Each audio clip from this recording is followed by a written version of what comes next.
Bonsoir, le dimanche 10 octobre, il est quasiment 19 h. L'actualité de cette journée sur la première, voici les titres de cette édition. Jean-Paul ne vit plus, il ne sait pas où est son épouse. À Los Angeles, pour une nuit d'escale, elle a disparu. Cela fait déjà 2 mois et l'angoisse est à son paroxysme, d'autant que les procédures sont d'une rare complexité. Le témoignage poignant de Marie dans ce journal.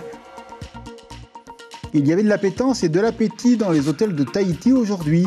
Les brunchs ont fait leur retour dans le tourbillon des saveurs et les notes de musique.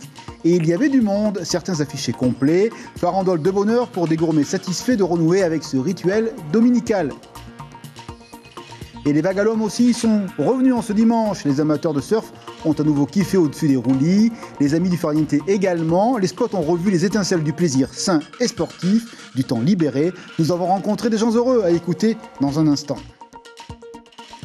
TikTok, c'est pour les toqués de la danse, c'est connu, mais à Bora Bora, un amateur de l'application chinoise en fait un autre usage, c'est sa vitrine à poissons. Souloulou, c'est son nom de code, est aussi pêcheur et depuis 1 an, il vend ses produits via cette technologie. Cela marche du tonnerre de Dieu. Le tamanou, c'est le plein des vertus et depuis des décades, l'on soigne les bobos avec cette huile alors que dans certaines îles, on développe aujourd'hui cette production. Il y a plus de 20 ans, nous avions rencontré des spécialistes de ces bienfaits. Le phénomène d'antan, c'est à la fin du journal. Une angoisse qui taraude un homme, un époux avec cette question. Où est-elle ? Depuis 2 mois, son épouse ne donne pas de signe de vie. Elle a disparu à Los Angeles. Elle y passait une nuit d'escale alors qu'elle se rendait en France auprès de son fils. Elle était accompagnée par un ami du couple. Depuis, les démarches se multiplient, mais en vain. Tout est compliqué et Jean-Paul se désespère. Caroline Fary et Marcel Bonneau ont rencontré cet homme aujourd'hui à Punaouia. Jean-Paul est un mari désespéré. 2 mois que sa femme a disparu dans des circonstances suspectes à Los Angeles lors d'un voyage censé l'emmener au Havre, rejoindre leur fils.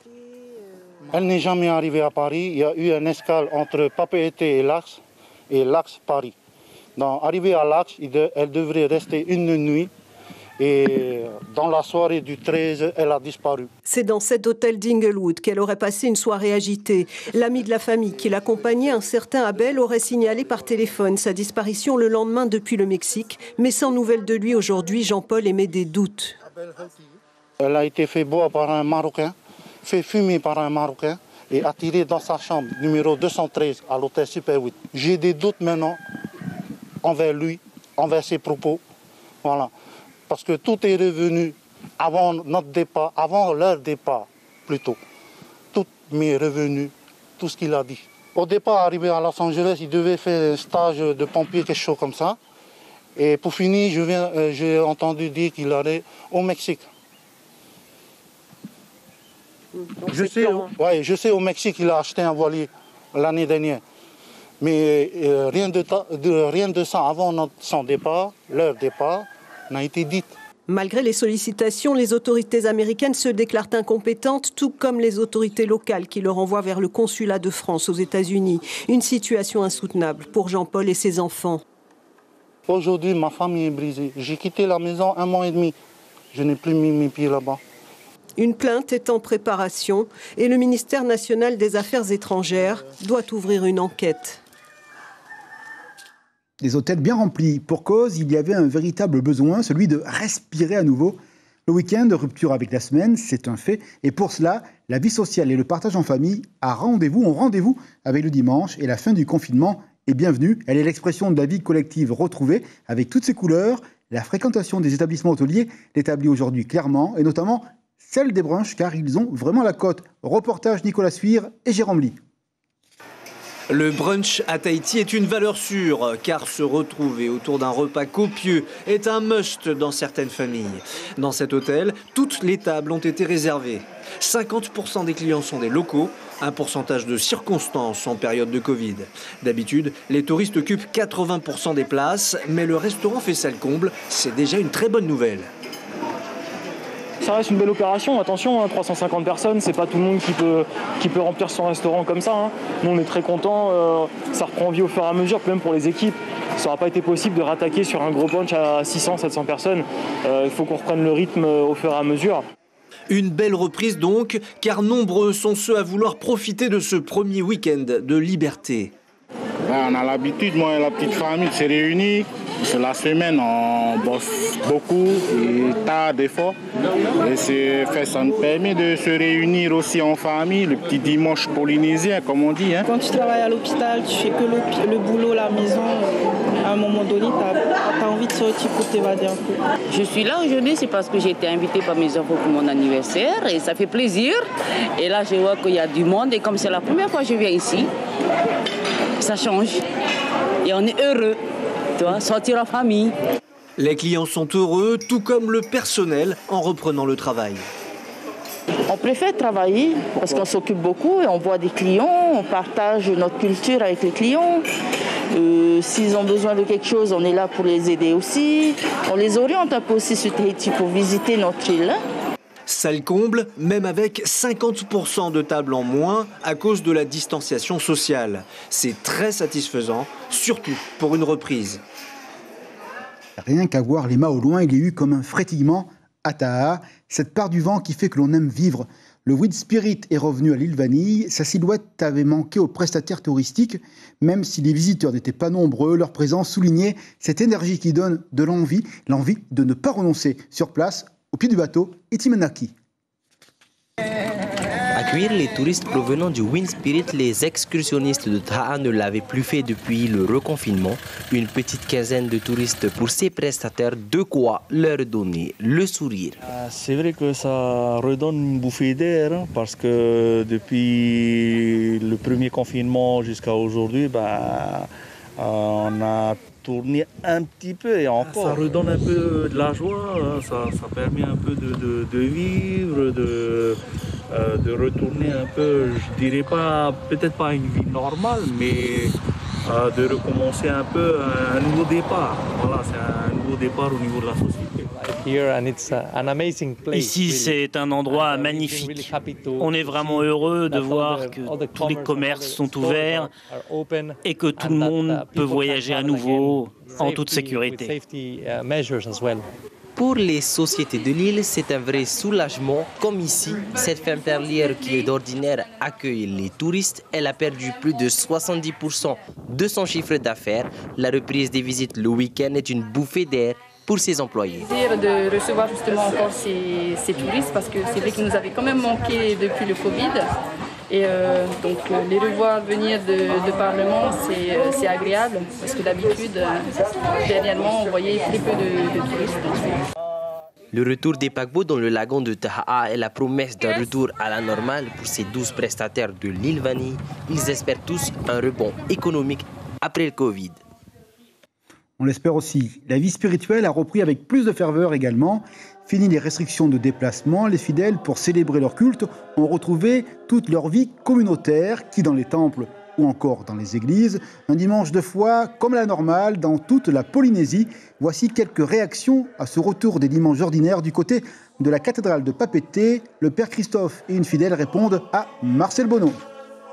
Oui, il y avait beaucoup plus de fidèles que les autres dimanches, même si on a toujours eu une assemblée à peu près correcte tous les dimanches, puisqu'on a 4 messes ici à la cathédrale le dimanche, ce qui permet aux gens de garder les distances.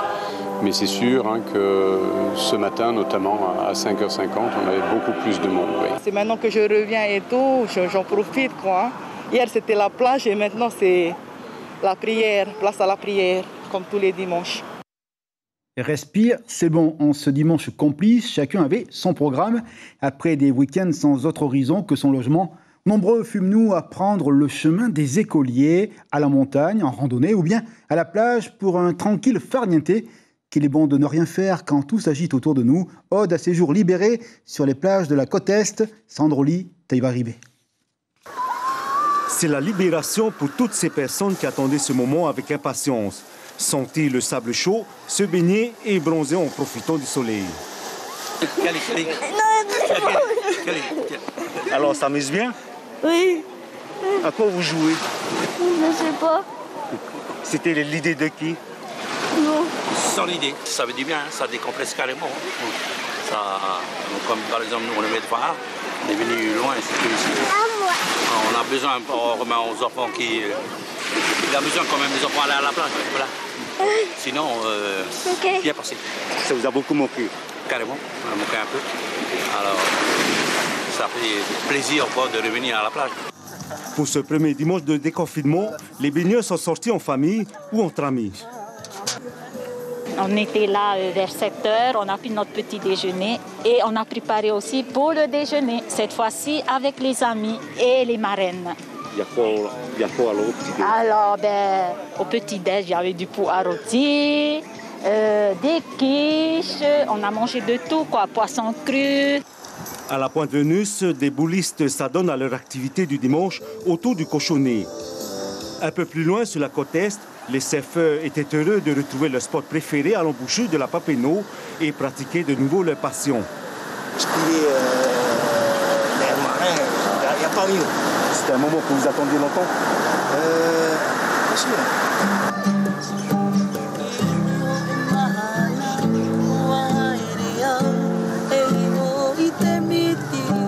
La priorité de ce week-end, profiter de la vie, libre, en musique, des moments de détente et de bonheur rares en ces temps de crise sanitaire.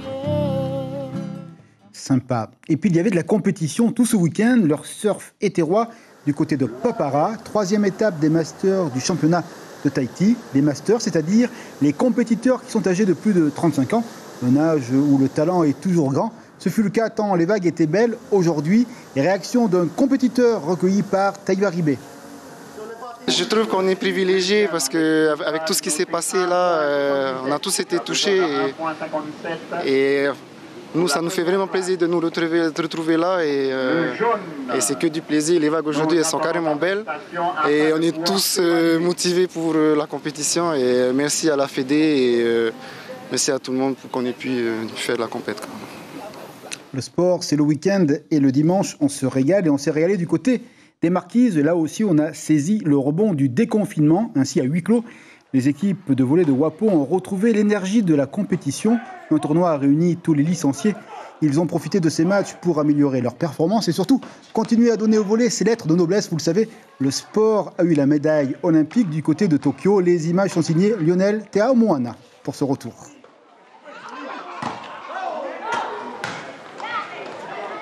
Sur ces images, on continue dans le sport après la remontada contre la Belgique. L'équipe de France de foot avait un morceau de choix devant elle. C'était l'Espagne, finale de la Ligue des Nations à Milan, en Italie. Et ce fut indécis, là encore, du suspense, tant les deux équipes se sont tutoyées dans la performance. Les tricolores s'imposent, le score 2-1.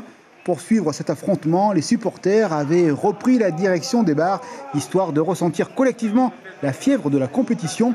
Du bonheur à écouter, tout de suite à Papété. On est content de pouvoir se retrouver entre copains et puis pouvoir partager ce moment-là à l'extérieur, sortir de chez soi. Ça fait du bien.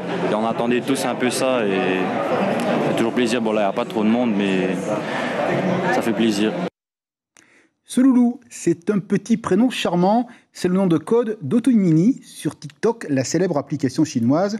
Souvent ici, on y danse, tous en rond et tout en rond, mais pas seulement, car à Bora Bora, Otimini est pêcheur, initié par la famille. Il n'a pas son pareil pour remonter des poissons. Une idée lumineuse lui est venue, se servir de TikTok, pareil à une vitrine commerciale, bonne pêche, cela fonctionne.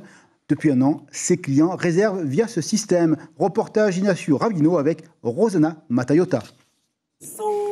Si vous utilisez TikTok... Hey, Yorana tout le monde, moi c'est une nouvelle vidéo. J'espère que vous allez bien, mais Souloulou, aujourd'hui, c'est magnifique. Regardez un peu. Ces publications ne passent pas inaperçues. À l'instar d'autres Polynésiens, ce pêcheur s'est laissé happer par la vague TikTok, application qu'il utilise dans un but précis. En fait, je voulais promouvoir, montrer à le monde, à la Polynésie que... même avec rien, tu peux te nourrir, tu peux faire des choses au pays. Mais du coup, voilà. Du coup, qu'est-ce que tu fais sur TikTok? Je montre ma passion, les poissons. Sa journée commence à 7 h. Avec son binôme, il part direction son parc à poissons vertes au Poua, une vie de pêcheur qui lui a été transmise. Là, comme tout le monde, comme tous les enfants, quand on voit nos parents pêcher, après, du coup tu testes, après ça marche. Et ça fait maintenant 4 ans que je suis dans le parc à poissons. À son arrivée, il s'assure de relâcher tous les requins ou encore toutes les tortues qu'il pourrait trouver. puis prend son fusil et c'est là qu'il commence à tirer de manière sélective. Quant à son binôme, c'est à l'aide d'une nasse qu'il pêche et en à peine 10 minutes, les premiers poissons sont ramenés sur le bateau, triés et le menu fretin libéré. On peut vivre avec la pêche, on peut vivre avec tout ce qu'on a. En plus, c'est la mère nature nous donne tout ce qu'on a à manger. Et si la récolte est fructueuse, place à la vente. Heureusement, Internet qui cherche si on met du client, bien, du coup les gens m'appellent, hein, tu as du poisson, tout. Alors c'est comme ça en fait. Je vends mes poissons, bien. Mais les gens me demandent, hey, je te vois pas payer au bord de route. Non, j'ai déjà des clients, puis je les appelle, tout, vite fait, bien fait. Hein. L'histoire, c'est que mes sololo, on n'est pas venu pour rien. Regardez-moi ça. Bref, une journée ordinaire pour ce pêcheur TikToker. Un pêcheur moderne. Direction AO. Sam a des passions. Il est éclectique. La musique est son univers. Il enseigne celle-ci au collège. Puis, il est aussi gourmand et gourmet. La pizza ne le laisse pas indifférent. Mais il est exigeant. Comme en Italie, mamma mia, comme on dit. Il aime la bonne pizza. Alors, ni une ni deux, autodidacte, il a monté son four à pizza. Et depuis, dans son jardin, les amis se pressent encore plus. Il faut dire que sa 4 fromages est à tomber en pamoison. Il répond à Mathieu Allo quant à sa passion. J'ai voulu voyager, en fait. Quand je veux faire des pizzas italiennes, je peux le faire. Si je veux faire des plats exceptionnels, je peux le faire. Ça m'invite d'aller au restaurant. Je suis mon maître de mon repas. C'est carrément beau. On est à Rome et on a l'impression de manger de la pizza et tout de Tahiti, quoi. C'est super. Je trouve que c'est pas mal. C'est dommage qu'en ingrédients et tout, ça fait un peu cher au niveau des ingrédients parce que bon, ici et tout, le fromage, ça coûte cher. Mais ça donne envie, évidemment, vu la couleur de la pizza et sa cuisson. Entre l'histoire et les souvenirs, la chronique du Fénois d'antan, dans nos archives de belles pépites de la vie en Polynésie, ce soir, nous nous intéressons à l'huile de tamanu. Il y a plus de 20 ans, une de nos équipes avait rencontré des passionnés de ce produit aux vertus si nombreuses. Voici le reportage tel quel, diffusé alors sur RFO. C'est parti.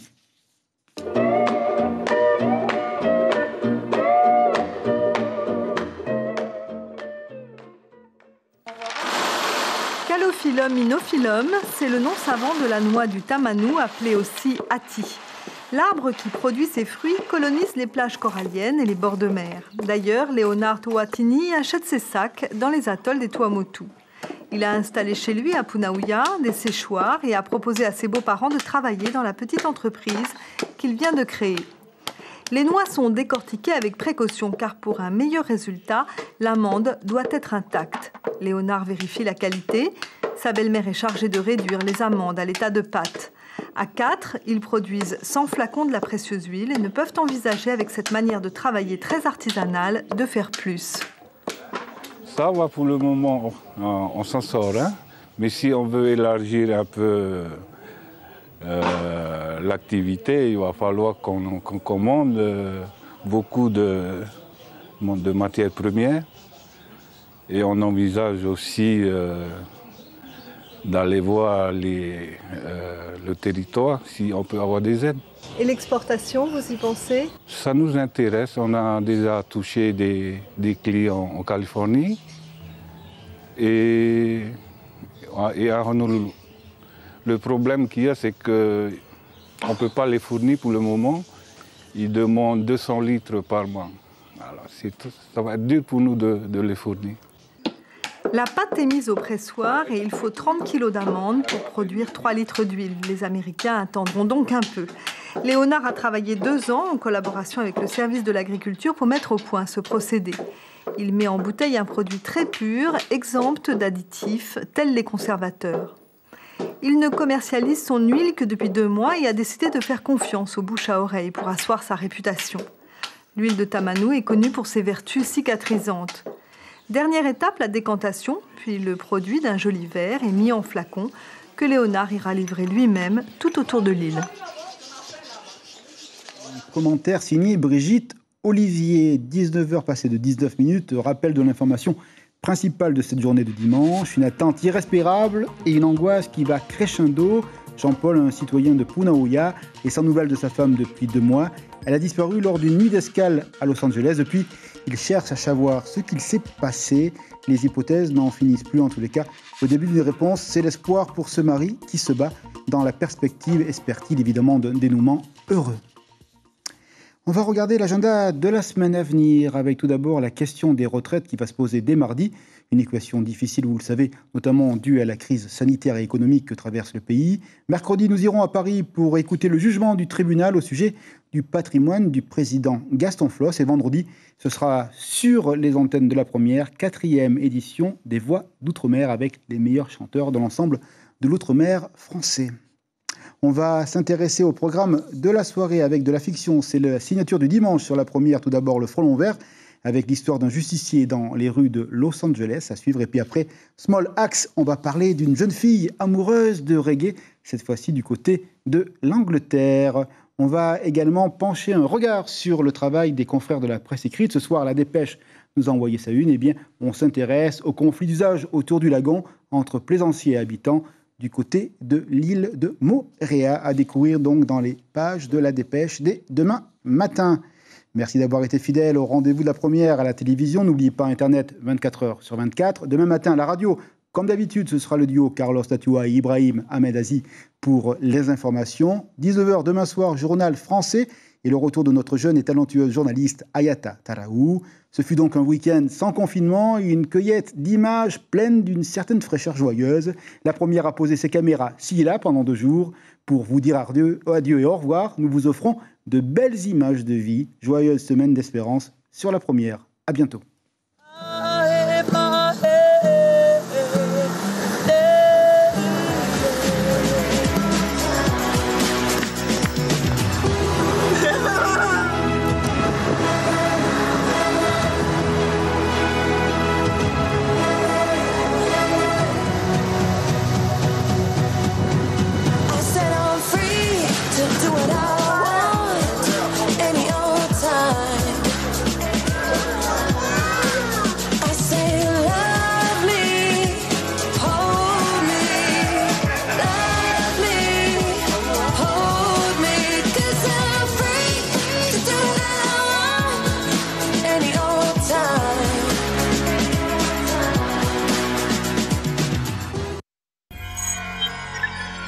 Retrouvez ce programme en replay sur notre site internet.